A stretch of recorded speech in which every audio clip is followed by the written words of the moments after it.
Okay. अच्छा, but is the screen visible? Yes, ma'am. अच्छा, so ठीक है. So अच्छा, we have already been discussed about the limiting factors the other day. उस दिन हमने already discuss किए थे. ठीक है. And can you tell me बेटा what are the limiting factors? Photosynthesis में तीन थे. Ma'am, light intensity थी, temperature था, और CO2. कार्बन डाइऑक्साइड था. ठीक है. ठीक है. सो ठीक है, इन टुडेज क्लास में वी विल जो आपके P5 के हिसाब से आते हैं ना इन्वेस्टिगेशन वाले जो क्वेश्चंस हैं basically, so there are 3 like topics like that. ठीक है. So we will talk about, ठीक है, understanding of limiting factors, how they are used to increase the crop yields. ठीक है. We'll talk about how to carry out an investigation to determine the effect of light intensity or wavelength using DC pip, and carry out investigation on the effects of light intensity, carbon dioxide, ठीक है, using aquatic plants. So एक ये हमारा task है. और secondly बेटे adaptations of photosynthesis में we will talk about कि how C4 plants actually adapt themselves. ठीक है. So these two we are trying to cover today. So let's start with this bit then. अच्छा जी बेटे. So कुछ idea है कि agricultural practices, how can we increase photosynthesis बेटे? Anything that comes to your mind? If you want to increase the crop yield. Ma'am,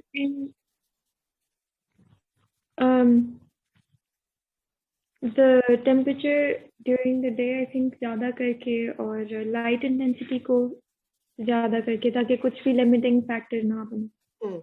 And we need to make sure that all three actually have to be optimum level पे हो. ठीक है. So what these farmers do, they try to create a suitable environment with right conditions. ठीक है. That's how they try to improve the growth. So generally बेटे they use glass houses. ठीक है. So glass houses में क्या कहना है कि for example if the limiting factor is carbon dioxide, so let's see सिर्फ carbon dioxide से क्या होगा. Addition of carbon dioxide to the air by means of burning propane in small amounts. ठीक है. So you know whether we need carbon dioxide for photosynthesis to happen. So this is how they would generate carbon dioxide. ठीक है. अब light for example बेटा अगर रात के time पे लाइट नहीं है, ठीक है, या लाइट कम है, तो वहां उस केस में क्या करेंगे, दे वुड यूज लैंप्स. ठीक है. एंड टेम्परेचर के अंदर the thing is heat energy from the sunlight is trapped in the glass houses. ठीक है. सो उसके केस में अगेन बेटा to bring the temperature to optimum, तो they can use cooling systems और हीटिंग सिस्टम्स बिकॉज उन्हें constant level maintain करना होगा. So this is how actually these farmers जो बेटा they actually increase the crop yield. ठीक है. So these are simply agricultural processes. अब ये है बेटे जो आपके लाइक पेपर 5 के हिसाब से जो फ्यू इन्वेस्टिगेटिव आपको जो करने होंगे प्रैक्टिकल्स. ठीक है. सो बिकॉज लाइक पेपर में generally they give you a scenario और फिर they ask you to write the whole procedure according to that. ठीक है. So like let's start with the first one. ठीक है. So this will be separation of photosynthetic pigments by chromatography. So we'll talk about all of them in details. So this is the first one. Second is carry out an investigation to determine the effect of light intensity or light wavelength on the rate of photosynthesis using a redox indicator, for example DC pip, and a suspension of chloroplast. Or third is carry out investigations on the effect of light intensity, carbon dioxide, and temperature on the rate of photosynthesis using whole plants. ठीक है. Generally the aquatic plants will be used Elodia. ठीक है. So let's start with chromatography. ठीक है. Any idea with chromatography का why generally it is used? To separate pigments. Separate the pigments. ठीक है. So here they have given you the general overview of the like how this process takes place. So it's an experimental technique, and you've already told you that it is used to separate mixtures. ठीक है. Or in this case, since we'll be better talking about the pigments which are chloroplasts. ठीक है. क्योंकि chloroplasts में भी there were accessory pigments and then there were primary pigments. So do you recall the name बेटे? कौन से 4 pigments हमने पढ़े इसके अंदर? Ma'am, chlorophyll A, chlorophyll B, carotenoids and xanthophyll. So chlorophyll A और B primary pigments है और accessory pigments में आपके carotenoid और xanthophyll है.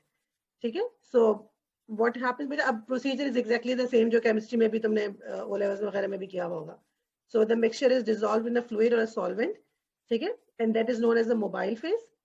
ठीक है. And it is dissolved in the dissolved mixture then passes to a static material. So generally बेटा जो पेपर होता है, filter paper वगैरह यूज कर रही है, cellulose, that is the stationary phase.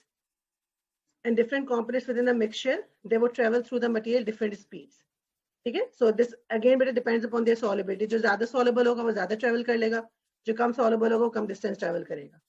ठीक है? And then बेटा you are supposed to find this RF factor, और उसका ये formula है distance traveled by the component divided by distance traveled by the solvent. ठीक है? So generally you use this formula. अच्छा, अब अगेन लाइक क्योंकि अभी तो आप लोगों को प्रैक्टिकल करने नहीं है, बट एक लाइक क्रिएट करना होगा सिचुएशन इन्वेस्टिगेटिव प्रोसीजर का. So generally with two type of techniques are used. Paper chromatography that you have already done. O levels chemistry में की होगी ये चीज. ठीक है? And the second one is known as thin layer chromatography. So like paper chromatography में क्या हो रहा है बेटा? The mixture of pigments is passed through paper, generally cellulose. और यहाँ पे the mixture of pigments is passed through a thin layer of adsorbent, which is silica or gel. ठीक है? Through which the mixture travels fast and separates most distinctly. So according to beta, whatever condition is required, these two type of chromatography will be used. And अच्छा, this is what you need to know. ठीक है? आपको सिर्फ एक relative पता होना चाहिए distance कि इन चारों में से बेटा कौन सा ज्यादा travel करता है, कौन सा कम travel कर रहा है. ठीक है? So just remember बेटा, carotenoids have a highest RF values. तो सबसे ज्यादा बेटा ये travel करेगा. ठीक है? It is usually close to 1. Chlorophyll B has a much lower. ठीक है? So सबसे ज्यादा ये travel करेगा. Chlorophyll is less soluble बेटा, so it will stay near the baseline के थोड़ा सा ऊपर ही जाएगा. Chlorophyll A has this RF value somewhere between those of carotenoid.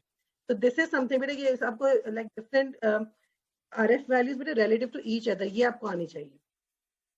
ठीक है बेटे? So generally क्या होता है, if the RF value is smaller, it means the pigment is less soluble and larger in size. So ये वाला जो case है बेटा, this is for chlorophyll B. ठीक है? So if it is less soluble and it is larger in size, so it would travel less. It means it is less soluble.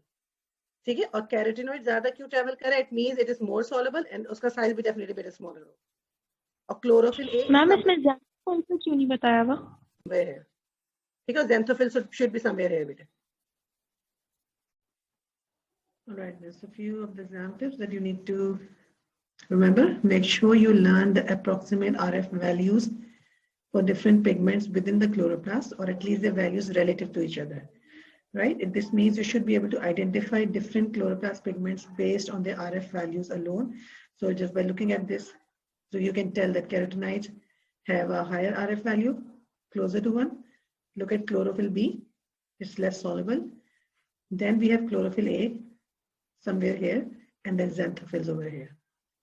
Right? So just like remember their values relative to each other. So this will help you identify the approximate RF values. So let's look at a video of this whole process of chromatography, and then we'll move on to the next part. Separation of pigments from the extract of spinach leaves by paper chromatography. Paper chromatography is an analytical method used to separate colored substances, especially pigments. In paper chromatography, the sample is distributed between a stationary phase and a mobile phase. The stationary phase is usually a piece of high-quality filter paper. The mobile phase is a developing solution that travels up the stationary phase, carrying the samples with it. When the mobile phase is moved over the sample on the stationary phase, the components of the sample get gradually separated from one another. Our aim here is to separate the pigments from an extract of spinach leaves by paper chromatography. Materials required: chromatographic chamber with lid, extract of spinach leaves, isopropyl alcohol water mixture, Whatman filter paper strip, fine capillary tube, thread, scale, and a pencil.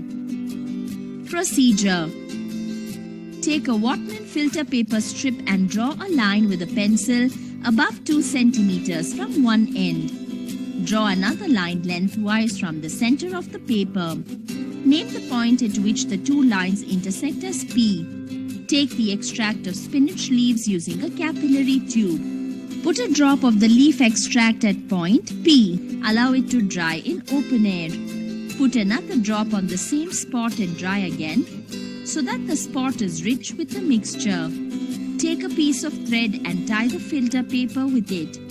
Suspend the filter paper vertically in the chromatographic chamber containing solvent, which is a mixture of isopropyl alcohol and distilled water. Make sure that the pencil line remains about 1 centimeter above the solvent level. Keep the chamber undisturbed for some time. Notice the rising solvent along with the leaf extract. As the solvent has risen, you will notice different spots of the pigments such as carotene, xanthophyll, chlorophyll A and chlorophyll B of spinach leaf extract on the filter paper. Take the filter paper out of the chamber and mark the distance that the solvent has risen on the paper. This is called the solvent front.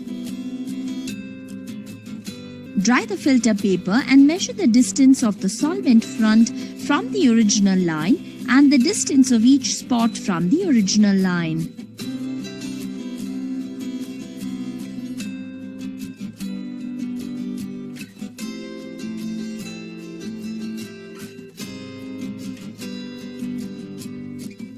The RF values of the pigments can be calculated using the formula RF is equal to distance travelled by the component from the original line divided by distance travelled by the solvent from the original line. Precautions. Always make use of a fine capillary tube. Keep the chamber undisturbed and covered during the experiment.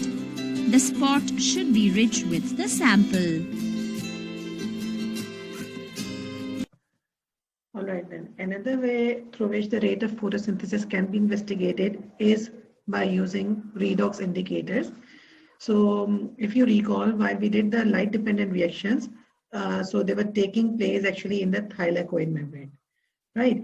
And what was actually happening there, because the electrons they were gaining energy, right? And they were actually getting released from chlorophyll molecules, and then these electrons are getting picked up by the electron acceptors. Right, and then these are passing on down to the electron transport chain, right? So I have a look at the diagram also, so just to recap. So if you focus on this diagram here, light is being absorbed by the accessory pigments, then it goes to the primary pigment, the electrons gain energy, they leave the shells, right? And then they are accepted by these electron transport. These are the electron acceptors. So through these electron transport chain, they keep on passing. So it starts from photosystem 2. Then they go to the photosystem 1.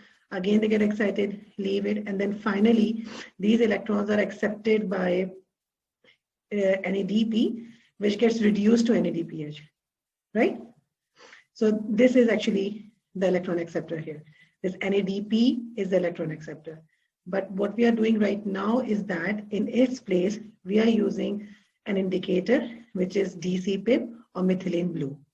Right, so those will actually act as the electron acceptors now in the experiment that we are going to do. Okay, so now in place of electron acceptor, right, NADP, if we are using this redox indicator, which is DC-PIP or methylene blue, if these are present, the indicator will actually take up the electrons instead. So it will act as an electron acceptor now. Because of that, what will happen? The indicator will change its color. So DC-PIP and methylene blue both are actually, when in oxidized state, they are blue in color, right? But once they accept electron, because you know the definition of reduction is also gain of electrons, right? So once they accept electron, they themselves become reduced and they go colorless, right? So from blue, they go colorless. However, in the test tube, the solution that you will see, the reduced solution will actually appear green to you. The reason being chlorophyll have a green color, right? But from blue, it has gone colorless, so you'll be able to see the green color. So just look here in this diagram, right? So this is the chloroplast suspension, and this is DC-PIP, yeah, methylene blue, suspended here. But if you actually expose it to light, right? So again, you know, electrons get excited, but those will be accepted by DC-PIP here, and it will actually go colorless. So you're actually looking at this color that from the chlorophyll. The chloroplast over there is green, but this blue color has totally disappeared. Right, so we are using DC-PIP or methylene blue as an indicator, right, and it will be reduced from blue to colorless, right? So the rate at which this redox indicator changes color from its oxidized state, right, which is blue, to its reduced state, which is colorless, it can be used as a measure to see the rate of photosynthesis. So simply we are actually measuring the time. How long does it take for this indicator to go colorless, right? Or how long does it take for photosynthesis to take place? This is what we are actually trying to look at here, right? So when light is at a higher intensity, right, or at a more preferable light wavelength, the rate of photoactivation of electrons is faster. So it's obvious there's more light intensity, right? Electrons will actually gain more energy, and the whole process of photosynthesis will be faster, right? And how will we know that? Is actually we will see that the rate of reduction of indicator is also faster. So if it is actually getting colorless at a quicker rate, it means photosynthesis is happening at a quicker rate. So this is the experimental setup that we have to actually perform, right? To actually see the rate of photosynthesis. So I'm going through the steps, and then we are going to look at a video also. Right, so we usually take spinach leaves. They're crushed in a liquid, and the liquid is known as isolation medium, right? Because since right now we only need chloroplasts there. So we actually crush these leaves in an isolation medium. So what happens because of that? So this creates a concentrated leaf extract. So they can be crushed, they can be blended, right? So it would create a concentrated leaf extract that contains a suspension of intact and functional chloroplasts. So this you will actually see at the bottom of the test tube, like as a suspension, as a pellet, right? So for example, if this is a test tube, so you would see it here at the bottom, the intact chloroplast, right? Like this. The medium must have the same water potential as the leaf cells so that chloroplasts don't shrivel, right? They don't shrink or they don't burst. So we have to actually maintain this isotonic solution there. And it also should contain a buffer to keep the pH constant. It should also be ice cold, sorry. So these are the conditions that actually we have to maintain. So it needs to be ice cold to avoid damaging the chloroplasts and to maintain the membrane structure. So these are the few things that we have to take account for. So the leaves have to be crushed using a blender or a mortar, right? They have to be actually, like this has to be done in an isolation medium so that you get a concentrated leaf extract that contains a suspension of an intact and functional chloroplast, which you are looking at here, right? Then the medium must have the same water potential as the leaf and should contain a buffer, and it should also be ice cold. So these are the few conditions that need to be maintained. Okay, now as a second step, we take small test tubes and either we use different light intensities or we use different colors. So there's a reason of using both of them, right? So if we are using different intensities, so just let's recall the definition of light intensity. Light intensity is usually defined as the energy hitting an area over some period of time, right? So it's simply energy hitting an area, right? So in the case of a plant, the higher light intensity means more packet of light called photons are hitting the leaves. And this is what we are saying, the more the light intensity, the more the rate of photosynthesis. In this case, the limiting factor could be chlorophyll, right? The amount of chlorophyll, if it is less. So definitely there will be less electrons there. And this could actually be, this could act as a limiting reagent because chlorophyll, these pigments are the ones which are absorbing the light, right? So this could be set up. So you could set up test tubes with different light intensities, or you could use different colors of different wavelengths on those test tubes, right? Or you can use color test tubes also. So the light that plants predominantly use for photosynthesis range from 400 to 700 nanometer.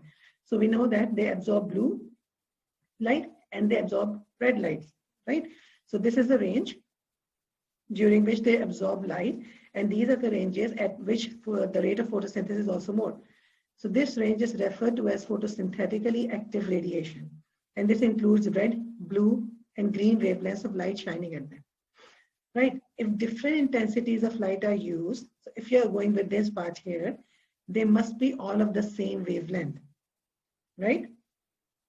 Because intensity was the energy hitting an area over a period of time. So if you're using different intensities, make sure they have the same wavelength. It means you're using the same color of light. However, if you're using different wavelengths of light, it means you're using different colors. So make sure they have the same light intensity. So this is again something that has to be taken care of. Okay.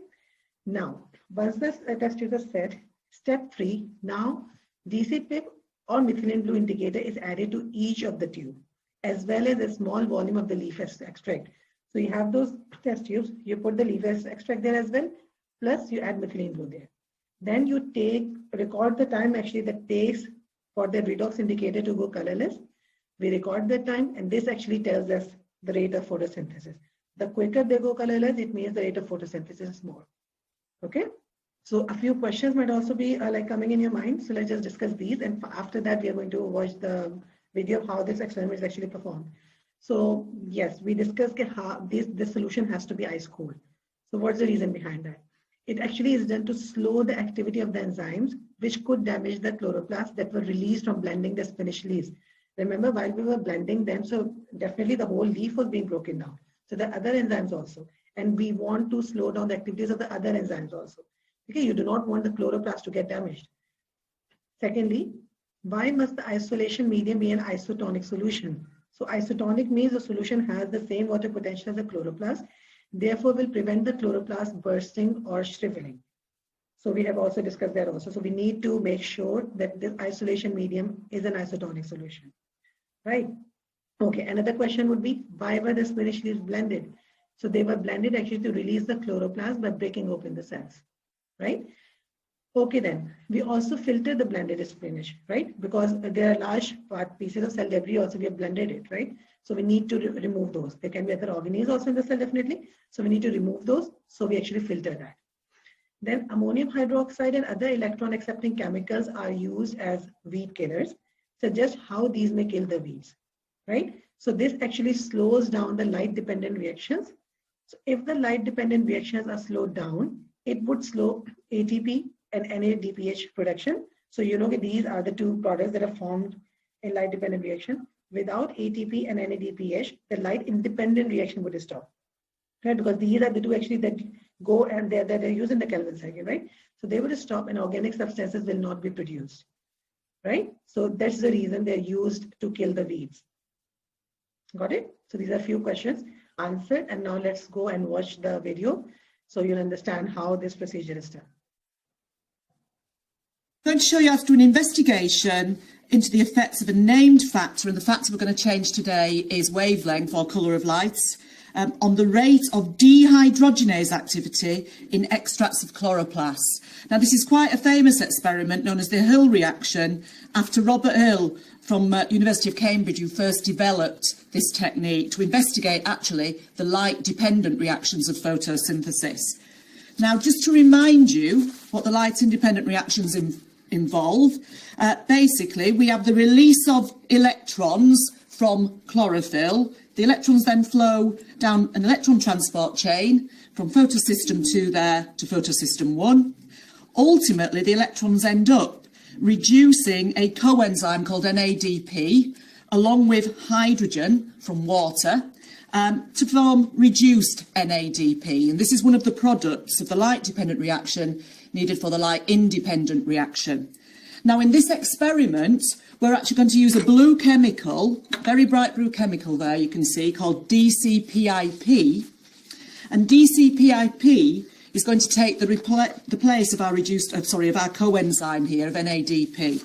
Okay, so this is how the reaction is going to work. So in our experiment we're going to actually extract chloroplasts, we're going to add some DCPIP there, DCPIP, and in its oxidized form it's this lovely bright inky blue colour.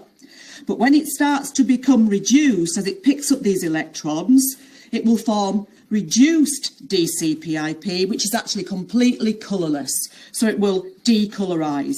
Obviously, the more electrons are flowing, the faster the electrons are flowing, and the greater the activity of these dehydrogenase enzymes involved in the light-dependent reaction, the more quickly the DCPIP is going to become reduced and turn colourless. So that is what we're going to measure here, how long it takes for DCPIP to become totally decolorised. Now, the very first thing you need to do is prepare a suspension of isolated chloroplasts. Okay, now there are several steps in this process. First of all, and I've started it here, get yourself a pestle and mortar. One of the best things to use from this, I've just got a bag of spinach from the supermarket. Tear your spinach leaves up, put them in the pestle there, sorry, in the mortar there, add a pinch of sand, and at this point you need to use an isolation medium. Okay, I'll put a note on to tell you how you make up the isolation medium. Okay, so add 20 centimetres cubed of isolation medium there, and then you need to grind up your spinach leaves, and hopefully this will break open the cells and release the chloroplasts. You can do this on a larger scale in a blender, which works just as well. Okay, now as soon as you've ground those up, the next thing you need to do is actually filter. So I'm using a tea strainer here with some muslin in it to actually remove any large fragments of cell debris. Okay, so if I pour that through there, you can see it dripping through the bottom. Okay, we should have enough there to do the procedure. Right, now the next thing you need to do is actually pour this into a clean centrifuge tube. Okay, I've already done that here.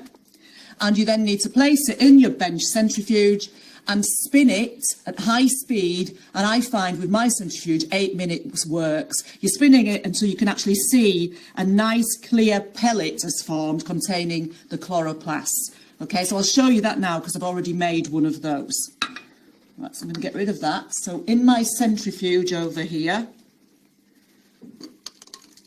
no, actually I've got it already in the ice bath, I've taken it out. You can actually see there the sort of clearer liquid at the top. That's what we call the supernatant. We don't need this for this particular investigation, but at the bottom you can see a darker patch.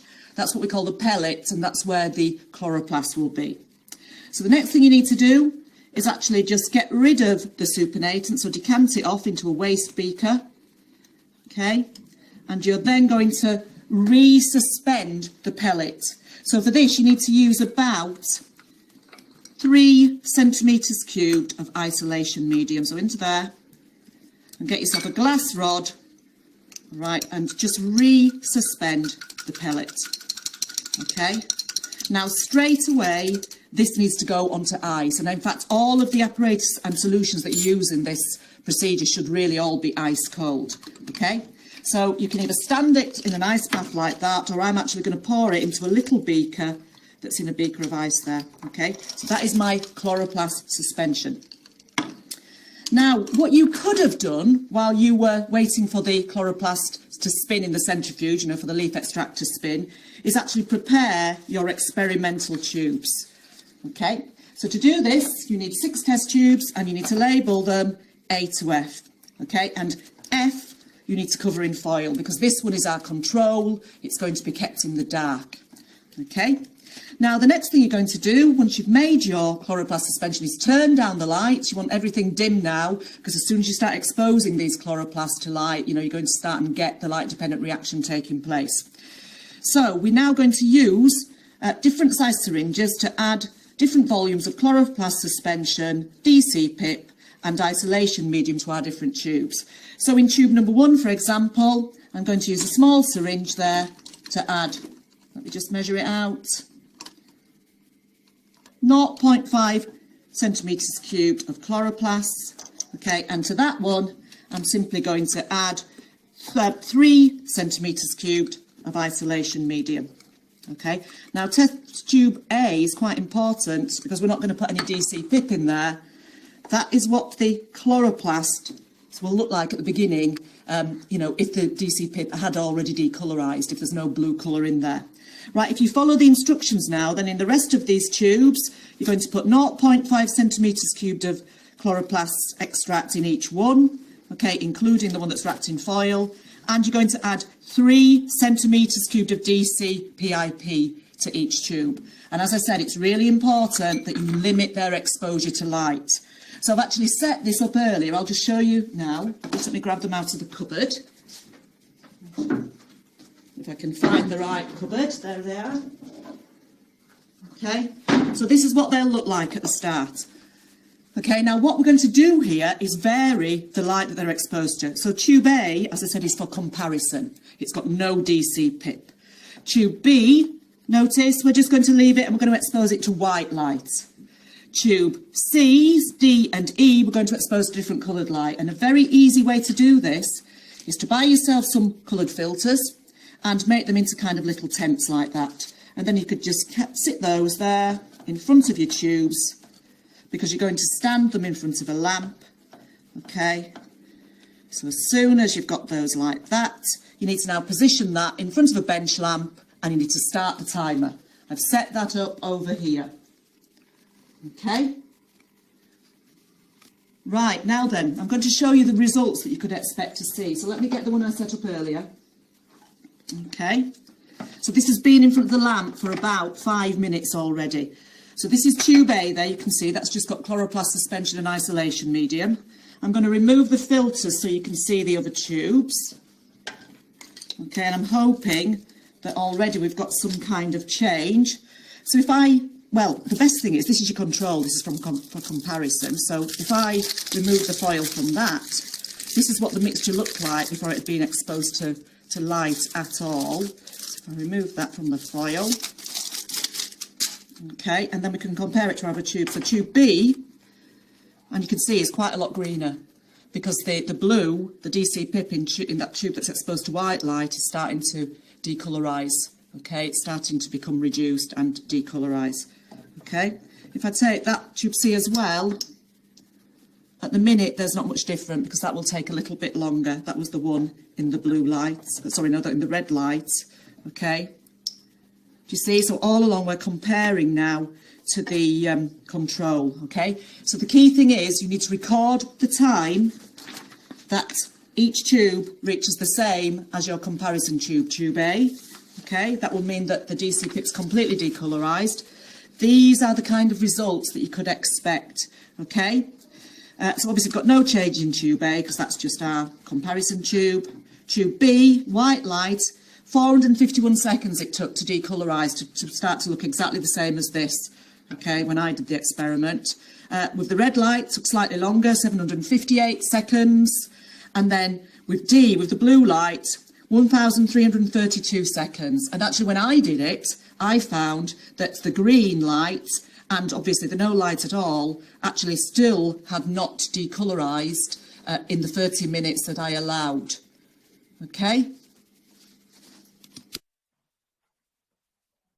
So I hope you have got an idea of how to perform the experiment, because like in your P5, you are actually have to plan and investigate. So you will be using the procedure there. So we'll be having a look at a past paper question also in a while. So just to just have a look. So this here, if you see the key, it says that these are the chloroplasts in light. So we are actually looking at how this color, this blue color of DC pip actually decolorizes over a period of time. So how it goes colorless, and this is the time in minutes.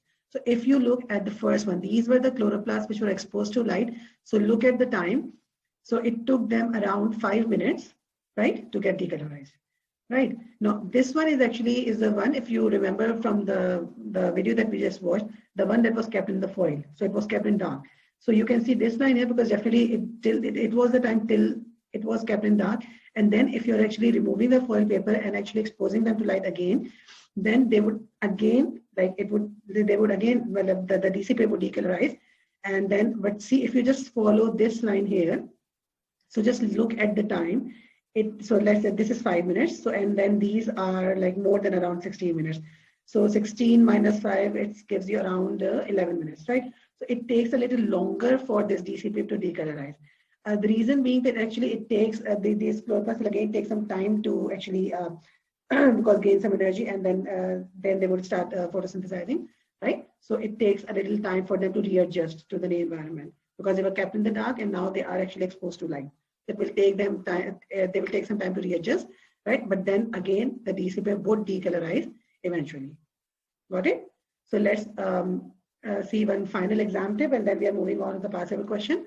So remember, we have been using the terms oxidation reduction. So remember from chemistry, have been using this acronym oil rig. Oil rig is like oxidation is loss of electrons and reduction is gain of electrons. So remember in this experiment, we are talking about that in the oxidized state, this DC pip of methylene blue is blue in color, right? But in the reduced state, right, they gain electrons because they're accepting the electrons. So they're getting reduced, right? So remember that the oxidized state is when it hasn't accepted any electrons, and the reduced state is when it has accepted the electrons, and this is where it goes colorless, right? From blue, it goes colorless. All right then. So this is paper 5, planning analysis and evaluation, and this is from February, March 2020. So we are going to look at question number 1.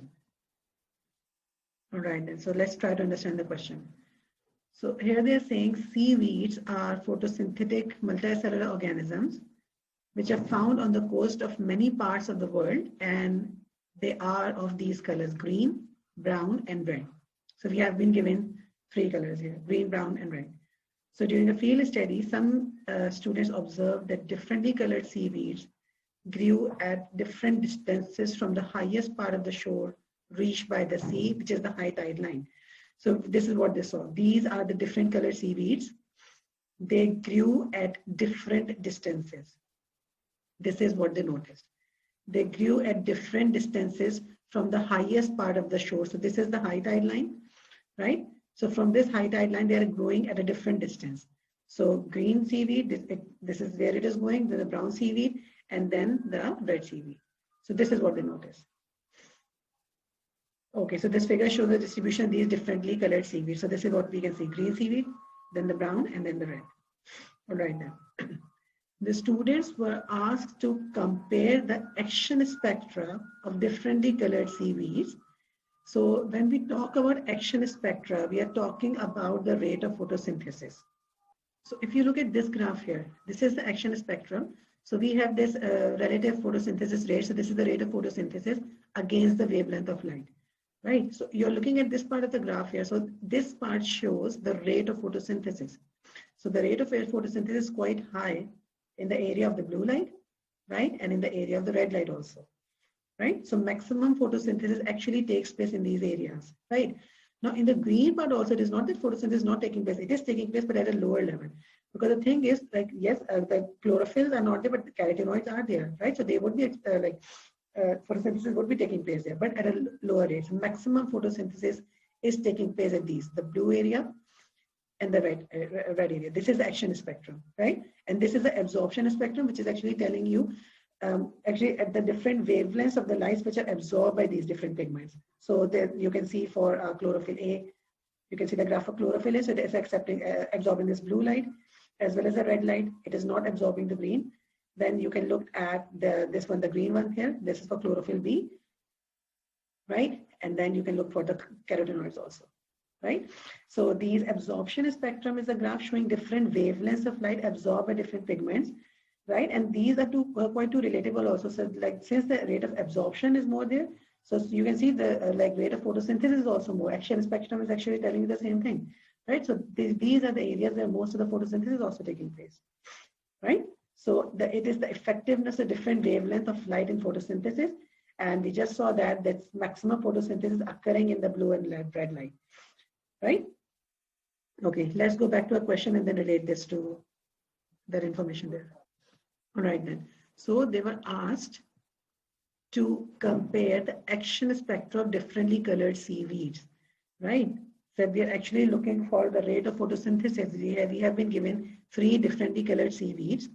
Right, we have been given green, brown, and red seaweeds, right? And this is what they were actually asked to do. They were asked to compare the action spectra of differently colored seaweed, different wavelengths, how, like what is the rate of photosynthesis. So what they decided to do, they decided to make a suspension of chloroplasts from each of the differently colored seaweeds. So now just relate that to the video we just saw a while back. So they decided to make a suspension of differently colored seaweeds of each of them, right? Then for each suspension of the chloroplast, they also decided to find the time for methylene blue to change color at different wavelengths of light. So remember, this methylene blue is actually, it will get reduced. It will act as an electron acceptor now. So this is what they decided to do. Okay, how long does it take for methylene blue to go colorless, right?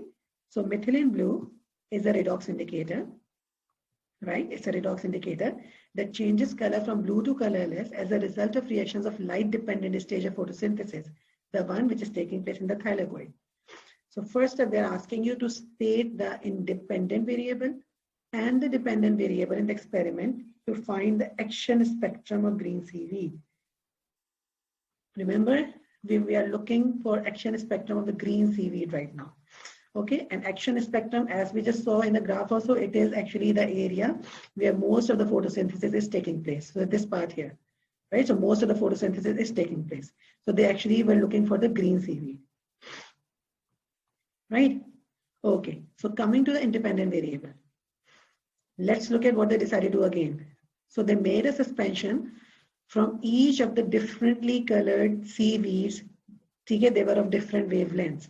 So when you talk about the independent variable in this case, the independent variable will be these wavelengths of different colors. So these are the independent variable here, right? And they were trying to find the time for methylene blue to change color. So this is the dependent variable, right? Because this rate depends upon the wavelengths now, right? So the different wavelengths of light are the independent variable, right? While the dependent variable is the time it takes methylene blue to change color from blue to colorless, right? So let's just have a look at the answer here also. Okay, so have a look. The independent variable is the wavelength of light, right? So because we have three different colored seaweeds there, right? So these are the independent variable, and we are looking for the time. How long does it take methylene blue or the redox indicator to change color from blue to colorless, or you may write how long does it take to decolorize or become colorless. So these for 2 marks, right? This is your independent variable, the wavelength, and the dependent variable is the time. Got it? All right then. From the internet, students found that a chloroplast suspension could be obtained from suspension of the crushed seaweed tissue by filtering out and discarding the large fragments. So now relate to the video we have just seen. Chloroplasts in suspension are easily destroyed by the enzyme activity. So remember, there was a question why they are kept actually in an ice cold solution, ice cold state actually. So that's the reason. Okay, so they're kept in a suspension, right? Then chloroplast in suspension can burst by absorbing too much water by osmosis. So remember the isotonic solution we talked about. Light of different wavelengths can be obtained from a light source using light filters, right? Of different lights. For example, a red filter only transmits red light from a light source. So this information they got from the internet. Now, they were given some materials in the list. So they were given samples of green seaweed, brown seaweed, and red seaweed. So definitely this is what they were trying to do, like different wavelengths. Then they were given a bench length. They were given light filters also for different colors, ice cold phosphate buffer solution at pH 7. Then they were given 5 centimeter cube dilute methylene blue solution with a dropping pipette, squares of a small mesh cloth for filtering suspensions, crushed ice, balance, scissors, mortar and pestle for crushing. So they so either from blender or mortar pestle, so it's like any of these two they can use. Then 1 centimeter, 5 centimeter, 10 centimeter cube syringes, 50 centimeter cube of measuring cylinder, metal foil, again for, remember, one was kept in the dark, right? 100 centimeter cube beakers, a test tube rack, a stop clock or timer, because definitely we are looking at how long does it take. So we are calculating the time also, measuring the time. Then white tile or white card for actually compare the color change, right? So these were given to them. Now they're saying, describe how the students could use this apparatus to, so let's see what they have to do now. So how could they use this apparatus to prepare a suspension of chloroplast from each of the differently colored seaweeds? So from each of the seaweed, they're actually preparing a suspension of chloroplast, right? So you have to actually write down a procedure which actually should be written in a logical order that anyone who is actually performing the experiment could be able easily to follow it. Right. So using that whole information, you're writing a whole procedure, right? And after that, they're also supposed to find the time for methylene blue to change color at different wavelengths of light for each of the chloroplast suspension. So this is how they have to use the entire list given to them. Now this question is of 10 marks. It is of 10 marks, right? So you need to write the whole procedure, right? And you need to also mention how would they actually find the time, calculate the time for methylene blue to change color at different wavelengths, right? So let's just go through the answer key and let's see the sequence of events. So it's of 10 marks, right? So just see. So remember, like in the start, you have some spinach leaves, let's say, right? Or like in the video, we saw the spinach leaves, and right now you have those seaweeds, right? So, and remember in the here in the list also, you were given a balance also. It means we are weighing them as well. Okay, so let's see how could we write the procedure then. So you will refer to using the same mass of each type of seaweed. Remember, we have 3 types, right? You would definitely cut them, tear them, right? Because we need samples. So you can crush them in a mortar or pestle. You could use a blender or grinder, right? So that's point number 2. Then you would use the same volume of cold buffer for all extractions. Remember, they have to be kept in those ice cold solutions. Then idea of pouring, because you're filtering the contents, remember? So we are filtering them in a fine cloth. Then kept in ice. So you could write about covering the test tube with a metal foil to keep in the dark. Then what else? Take some volume of each extract suspension. Then you would add some drops of methylene blue also there, right? Until it turns blue. Then idea of using colored filters wrapped around the tube, syringes to provide particular wavelength of light. Place a lamp at a fixed stated difference, because in this experiment we're actually looking at different wavelengths. So you have to keep the same light intensity then, right? The light intensity has to be the same. So idea of exposing to light and immediately starting the timer. So once you're exposing it to light, only then start the timer. And then reference to timing until the methylene blue is decolorized, or you refer to the timing until the color of sample matches. It means color of sample before adding methylene blue. So you can add a control tube also, right? Other than that, for comparing, you can use a white tile or white card as a background.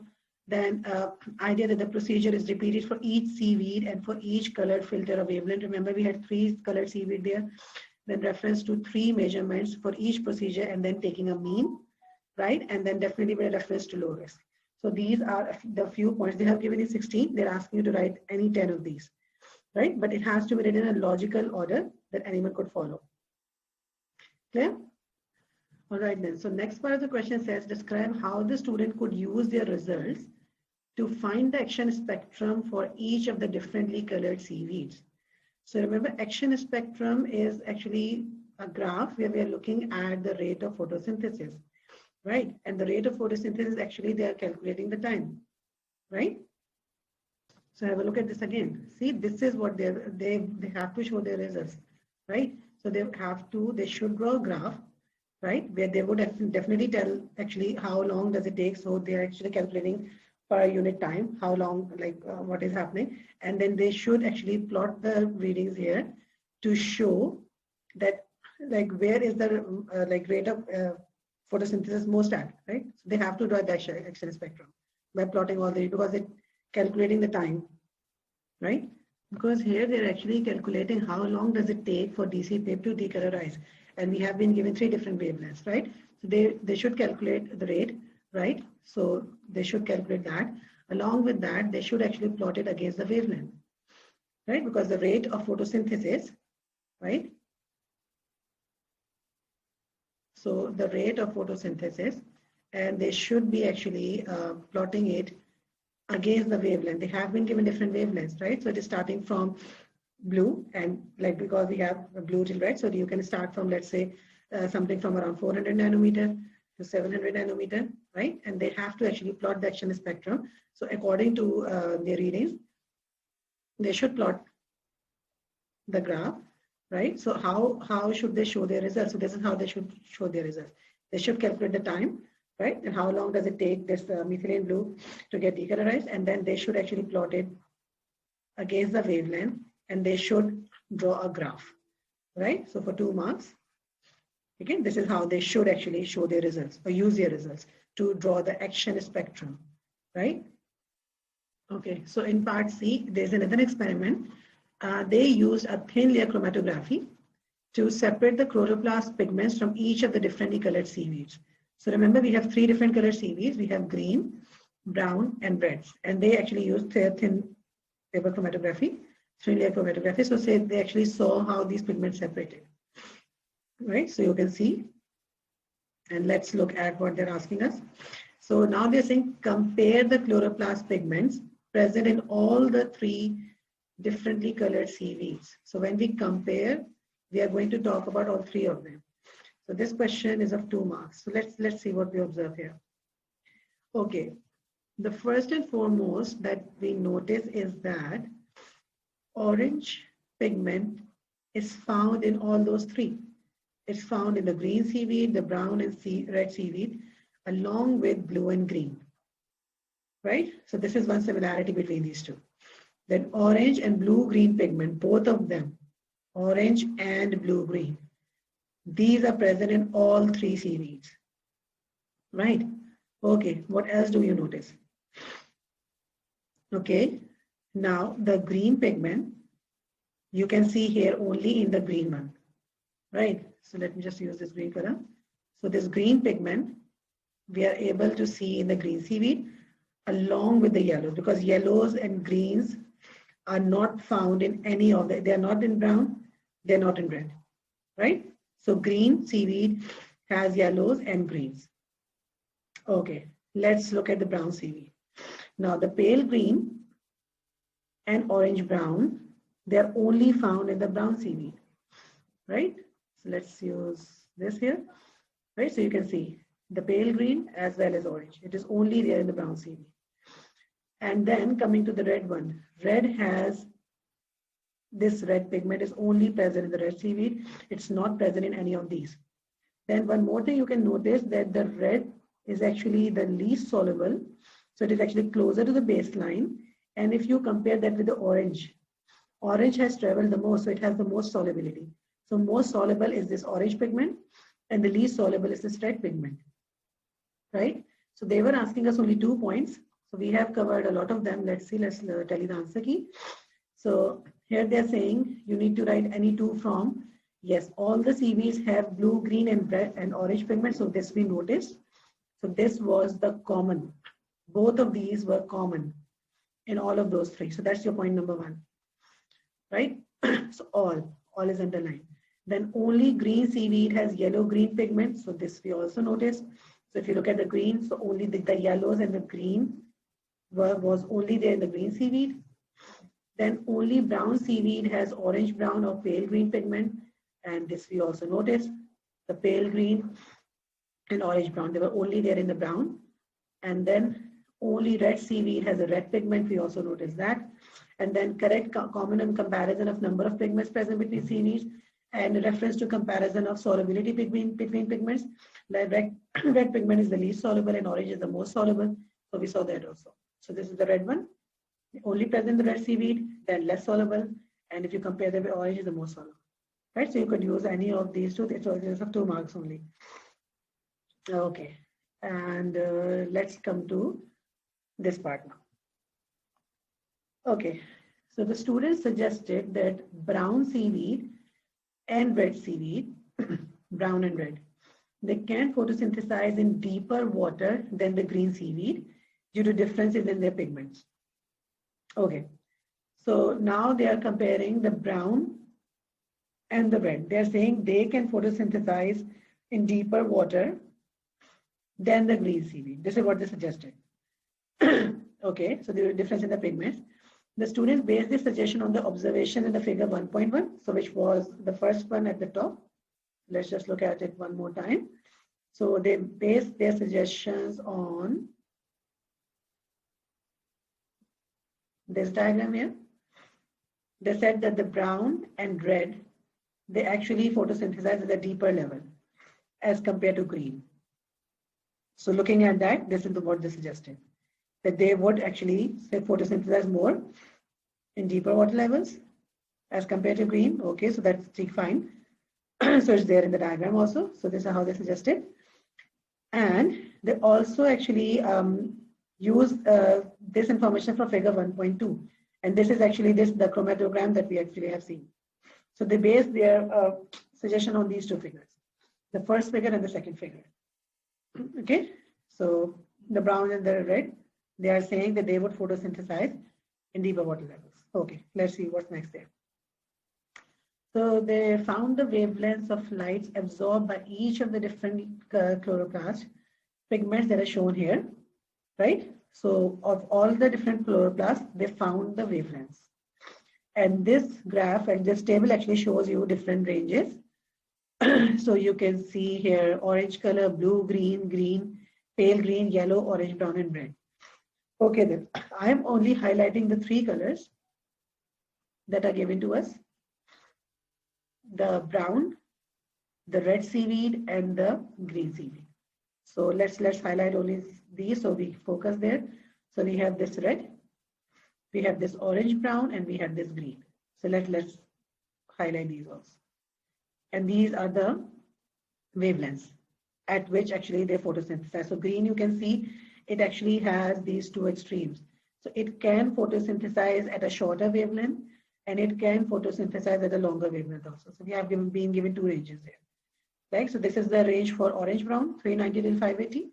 And then we can actually look at the wavelength. Red also has two extremes, so 490 till 500, and then it can also photosynthesize at 545 to 565. Okay, let's see what the question is asking us now. All right then, so the depth that light reaches into water is dependent on the wavelength. Okay, so the shorter the wavelength, the further light can travel into water. So we know the shorter the wavelength, definitely more photons will be able to travel into the water. So the shorter the wavelength, right? So discuss whether or not. So we have to be very specific now there, whether or not. So we are looking for statements, okay, for and against. Does it happen or does it not? Whether or not the data in this table support the suggestion that brown seaweed and red seaweed can photosynthesize in deeper water than green seaweed. Remember we said, okay, the shorter the wavelength, right, the further light can travel into water. And as here we are saying, okay, these statements in this table support the suggestion. So whenever you're talking about supporting something, you need to give two statements. You have to write for, you have to write against, right? So this question is of 2 marks. So we need one statement for, one for against. So let's see. Let's look at these ranges and then let's decide upon our answer. Okay, so one thing we can do is we can actually draw a scale and let's write down our wavelengths there. So the shortest that is given to us is 390 for orange. So let's just write 390 here. Let's just use a different color. Okay, so 390 is the smallest value given to us, right? Let's just take, and the largest is 652 for the green. So let's just take this value 652. Okay, let's put all the values in between. So let's say this is 400. Let's say this is around 425. Let's say 450, around 500. Then let's say this is let's put different ranges. So this is, let's say, 540. So 580. Then let's take it around 600, and then we have 652. Right. So these are different values. So it's starting from 390. Right. So let me just underline that. Right. So we are starting at 390 and we are ending at 652.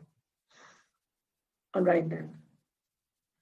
Okay. So discuss whether or not the data support the suggestions that the brown seaweed and red seaweed can photosynthesize in deeper water than green seaweed.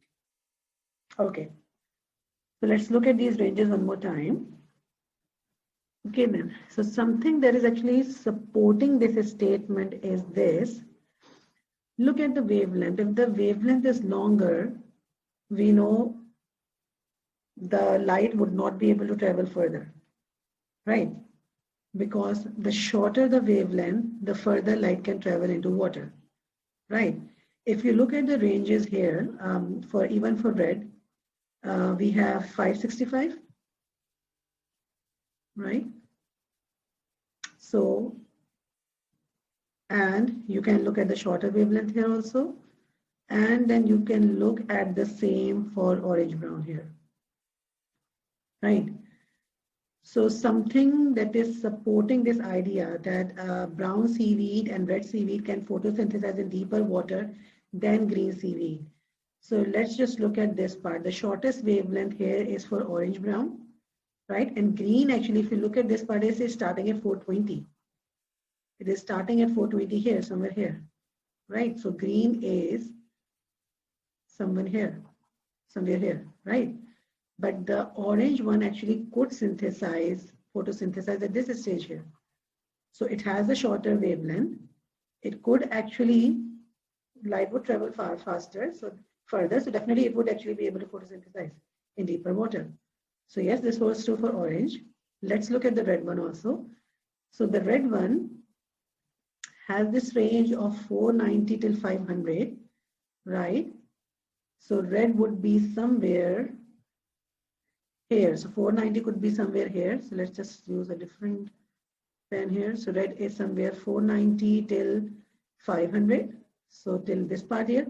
And then from 545 somewhere here till 565. So this part here. Okay. Now, this is still is actually lesser than if you compare that with this range of green also, right? So this is still is shorter. These values are still shorter than this value of the green wavelength here, this one, right? So yes, this actually goes like, it supports the idea that red and brown would actually be able to photosynthesize because these wavelengths are shorter. If not this, so definitely this one is shorter. This range, at this range, it would be able to photosynthesize more, right? All right. So this supports this statement because orange so definitely has the shortest of the wavelength, so 390. But even if you look at the red, this part here, if you compare with this range of green pigments wavelength, this wavelength here, so this actually these have a shorter wavelength. So they would be able to travel deeper. They would be able to photosynthesize. This definitely supports. All right then. But what is actually going against the statement is this part here. The green seaweed actually also has this shorter wavelength. It means these would be able to actually travel further and photosynthesize, right? So it has this wavelength of this shorter range also. Because these same 420 to 476, so you can actually see here they are actually lying in this range also, right? So 420, so this is 420, it is going all the way up to 476. So this part here, in fact, let me use the green one just to actually, yeah.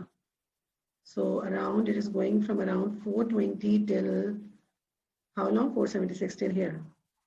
So still it is a shorter wavelength. If you look at this here, so this is a shorter wavelength if you compare that with this one, this range of the red light here, red color here. So it can still travel further and photosynthesize, right? So since they said these only the brown seaweed and the red seaweed can photosynthesize in deeper water than green seaweed. So then if you look at this range here, so then it goes against the statement, right? So something that was supporting was this range of the green seaweed, right? Because it was longer than these for the red one, as well as for the orange pigment, right? So this was actually supporting the statement. Yes, they have shorter wavelengths as compared to this part, so they would actually be able to photosynthesize. But if you look at this range of green, this actually also is shorter. If you now compare it to this range of red, right? So this would actually go against it, right? So let's look at the answer key. Okay, so the statement that is going against it, green seaweeds have pigments that absorb light at short wavelengths. So we just saw that wavelength and adaptation for living at greater depths. So they have pigments that absorb light at shorter wavelengths. So we just saw that also. So they have these. They absorb light at shorter wavelength. 420 to 476. Orange was going till 580. Then red was going till 500 and 565. So still they have this, that they can actually absorb light at shorter wavelengths. What else is going against it? So they are saying that lack of data also on the relative size of peak absorbance for each pigment, because we have been given a range. We do not know exactly at what point the rate of photosynthesis at what point is highest. You have been given a range of values here actually, right? Because if you look at the orange also, orange is from 390 going all the way till 580. So this is orange. So see, compare. This is orange. Green is lying here also, right? And then green is going over there also from 635 to 552, so it's going somewhere here also. So green actually has shorter wavelengths also and longer wavelengths also. So this part here for the shorter wavelength, it would be actually able to photosynthesize further in deep water, right? But this would not be able to because it's a longer wavelength, right? All right then. What else? Idea that all seaweeds have a range of pigments absorbing in different wavelengths, which means this alone cannot adapt them to a specific depth. So we see that all of them have a different range. So we were just comparing these green, orange, and red, but you can look at the others also. So they have been actually, they have different ranges here. So you have a different range, they have a different range here also, right? So we have different ranges, right? So you cannot actually rely on this data to give you the exact final conclusion here. So this is what is going against, right? Okay. And this one was the most obvious. By looking at the data, green seaweeds have pigments that absorb light at shorter wavelength. Okay, so maximum mark for against. Okay, what was supporting the statement? So the red and brown seaweeds lack the green pigment that absorb at longer wavelengths. So we saw that also, because the one which is actually for the green one, which is absorbing at the longer wavelength, it is not present in red, it is not present in orange brown, right? So they're lacking this pigment. So this is actually supporting this statement because they said that brown and red seaweed can photosynthesize in deeper water. The reason they have actually shorter wavelength, because if you compare this side, this part of the wavelength of the green, this is actually longer as compared to the greatest distance of this, the range of orange brown as well as this red also, right? So this is actually what is supporting this statement. And then you can compare here also. This longer wavelength range is not there in both, is not there in red, it is not there in orange brown, right? So which would not reach the depth at which they grow. So this is definitely something that is supporting the statement. Other than that, red seaweeds have red pigments. Brown seaweeds have orange-brown pigment that absorb at shorter wavelength of light that reach them. So definitely, so the red pigment and then they absorb the light there. So that's about it. I hope you've understood the question here. It's quite an interesting one. And this entire question is of 18 marks out of 30 marks. This question one is of 18 marks. So I hope it makes sense. Right? And let's just go back to this part here. And so just note the February, March 2020, right? So you may try and attempt it also.